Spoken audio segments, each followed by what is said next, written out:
Morning students. 6th class में math subject में हम तीसरी प्रश्नावली पढ़ रहे हैं, संख्याओं के साथ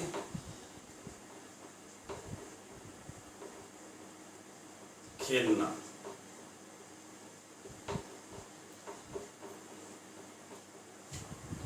तीन प्रश्नावली में सबसे पहले मैं आपको विभाज्यता के नियम लिखाता हूं।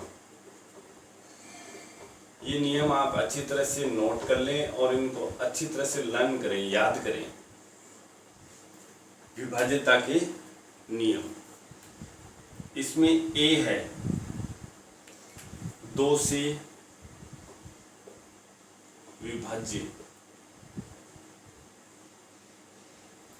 2 से विभाज्य वो संख्या होंगी, शॉर्ट में देखो, संख्या का इकाई अंक यदि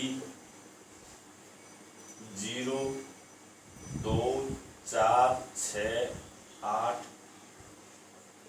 हो। या फिर ये भी कह सकते हो यदि संख्या सम है, तो सम की परिभाषा ये होती है जिस संख्या का इकाई अंक 0, 2, 4, 6, 8 हो उसे हम सम संख्या कहते हैं। तो संख्या का इकाई अंक यदि 0, 2, 4, 6, 8 हो तो उसमें हमेशा 2 का भाग पूरा पूरा जाएगा, पूर्णतः विभाजित होगी वो 2 से। जैसे उदाहरण के लिए यहाँ पे कोई संख्या ले रहे हैं हम,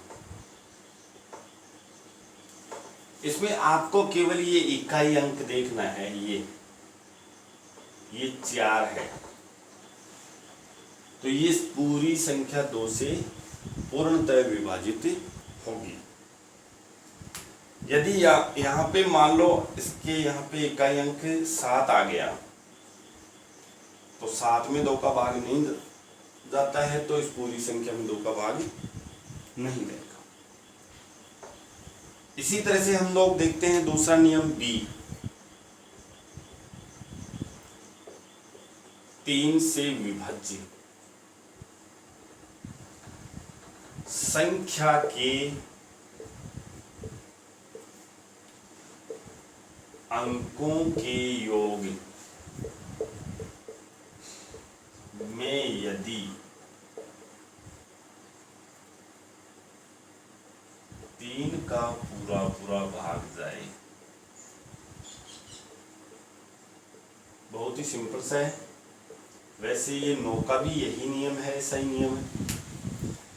संख्या, कोई भी आपको संख्या देगा, उसके अंकों को आप लोग जोड़ लें आपस में, और उसमें फिर 3 का भाग चेक करना है आपको। यदि पूरा पूरा भाग जा रहा है तो वो संख्या 3 से विभाज्य होगी, वरना नहीं होगी। जैसे उदाहरण के लिए यहाँ पे हम लोग एक संख्या लेते हैं 1, 6, 7, 4। यहाँ पे इन अंकों का योग करेंगे 1 + 6 + 7 + 4, 7 और 4 11, 11 से 17, 18। अब ये जो 18 योग है, इसमें आपको 3 का भाग चेक करना है। यदि पूरा पूरा जा रहा है तो ये पूरी संख्या 3 से विभाजित होगी। इसी तरह से 9 का नियम है। जैसे इसका योग कितना हुआ 18, तो 9 का भाग यदि पूरा पूरा चला जाता है तो ये संख्या 9 से भी विभाजित होगी। 3 और 9 का नियम हमारे पास समान सा है, उसमें 3 से विभाज्य जाएगा और उसमें 9 से। नेक्स्ट 4 से विभाज्य का नियम, सी।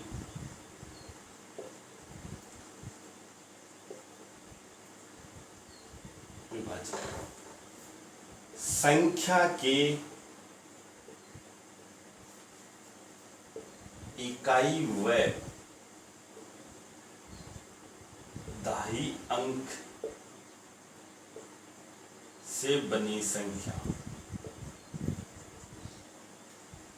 संख्या के इकाई व दहाई अंक से बनी संख्या में यदि 4 का पूरा पूरा भाग जाए इसको समझिए पहले। कोई भी संख्या लेते हैं हम लोग, ये 56,724, इसमें इकाई और दहाई अंक, ऐसे कैसे इन दो अंकों से बनी संख्या को उठा लो 24, और इसमें आपको 4 का भाग लगाना है। पूरा पूरा जाता है तो ये पूरी संख्या ही 4 से विभाजित। 4 का भाग 24 में दिया तो हमारे पास आया 6। इसका मतलब ये संख्या 4 से पूर्णतः विभाजित हो। मान लो यहाँ पे मैंने 3 और कर दिया, और अब इसका योग हो जाएगा हमारे पास 27, और 27 में इस 4 का पूरा पूरा भाग नहीं जाता है, तो ये संख्या 4 से विभाजित नहीं होगी। उसके बाद में अगला देखते हैं 5 से विभाजित।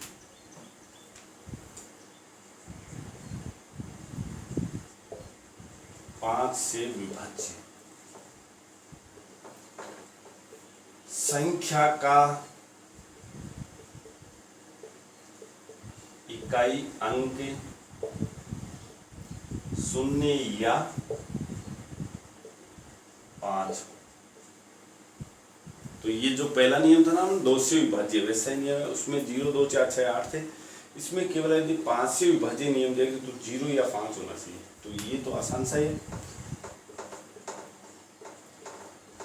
यदि आपको 0 मिल गया तो ये संख्या 5 से, या फिर यहाँ पे 5 मिल गया है तो भी ये संख्या 5 से विभाज्य। इस तरह से ये 5। अब 6 से विभाज्य का नियम देखिए। 6 से विभाज्य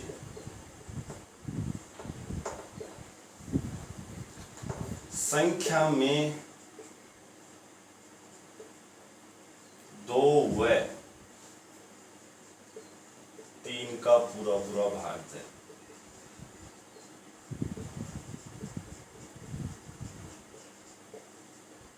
तो वह संख्या 6 से भी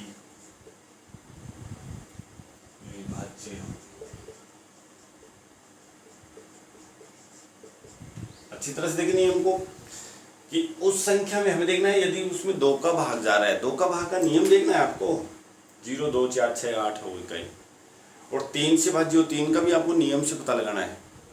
यदि वह 2 व 3 दोनों से पूर्णतः विभाजित हो जाती है, पूरी भाग जाती है उसमें, तो वह संख्या 6 से भी जाएगी। यदि इनमें से एक भी रह गया है, जैसे 2 का जा रहा है 3 का नहीं जा रहा है, तो उस संख्या में 6 का भाग बिल्कुल नहीं जाएगा। जैसे उदाहरण के लिए यहाँ पे हम लोग लेते हैं सवाल,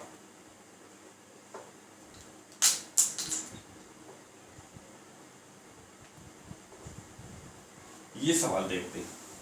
सबसे पहले इसमें 2 का भाग चेक करने के लिए हमें इकाइयों को देखना है 2 से विभाजित। उसके बाद में 3 का चेक करेंगे तो 6 और 2 8 अंकों को जोड़ देते हैं। 6 और 2 8, 5 13 और 2 15 हुआ, अंकों का योग 15 हुआ। इसमें 3 का भाग देंगे तो पूरा जा रहा है। तो ये 2 से भी है और 3 से भी विभाज्य है, तो ये निश्चित तौर पे 6 से भी विभाज्य होगी। उसके बाद में 7 का नियम है नहीं, 8 का देखें।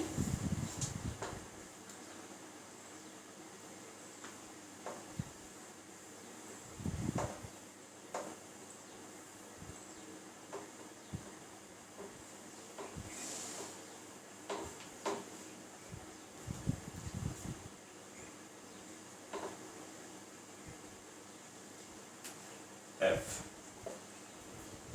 8 से विभाज्य। तो जिस तरह से 4 से विभाज्य का नियम था ना, वैसे ही लगभग इसे मिलता जुलता ही 8 से विभाज्य संख्या के इकाई दहाई व सैकड़े से बनी संख्या में यदि 8 का पूरा भाग जाए देखिए अब इसको,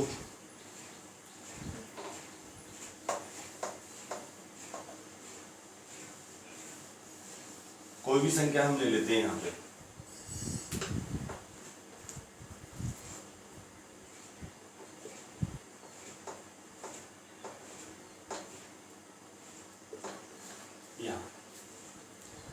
इसमें इकाई, दहाई और सैकड़ा ये 364 लेते हैं और इसमें आपको 8 का भाग लगा देना है। 8 चौक 32, 8 पंचों 40, शेष हमारे पास इसमें 4 बच रहा है। इसका मतलब पूर्णतः विभाजित नहीं है। तो यहाँ पे अब हम क्या करते हैं, इसका तो पता लग गया भाई ये संख्या 8 से विभाजित नहीं होगी। इस संख्या को चेंज करके देखते हैं। जैसे यहाँ पे लेते हैं हम 640 करके, अब 8 का भाग लगाओ, भाग उतारा 0, भाग दिया तो 0 भाग,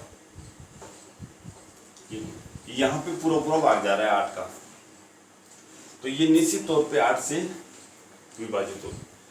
एक बात का विशेष ध्यान रखिए, जैसे 4 से और 8 से विभाजित का नियम में ये भी ध्यान रखना, यदि संख्या का इकाई अंक इसमें तो यदि 2 शून्य, इकाई और दहाई दोनों में 0 0 हो तो निश्चित तौर पे वे 4 से विभाज्य होगी। और 8 वाले में 3 शून्य, यदि संख्या 3 शून्य पर खत्म हो रही है तो उसमें 8 का भाग निश्चित तौर पे जाएगा। तो 4 वाले में 2 शून्य पर खत्म होती है और 8 वाले में 3 शून्य पर। उसके बाद में 9 से विभाजित का नियम देखते हैं। जो 3 से विभाजित का था वैसे जी 9 से विभाजित संख्या के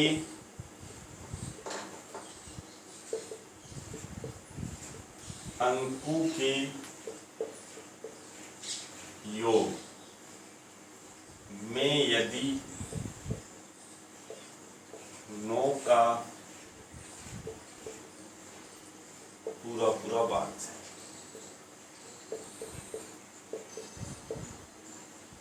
तो जिस तरह से आपने 3 का चेक किया था ये मैंने बता दिया था, अंकों को जोड़ना है। जोड़ने के बाद में जो रिजल्ट आता है योगफल, उसमें 9 का भाग चेक कर लेना।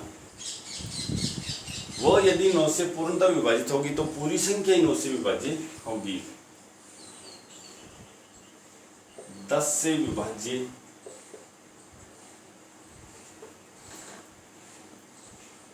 ये भी बहुत आसान है। संख्या का इकाई अंक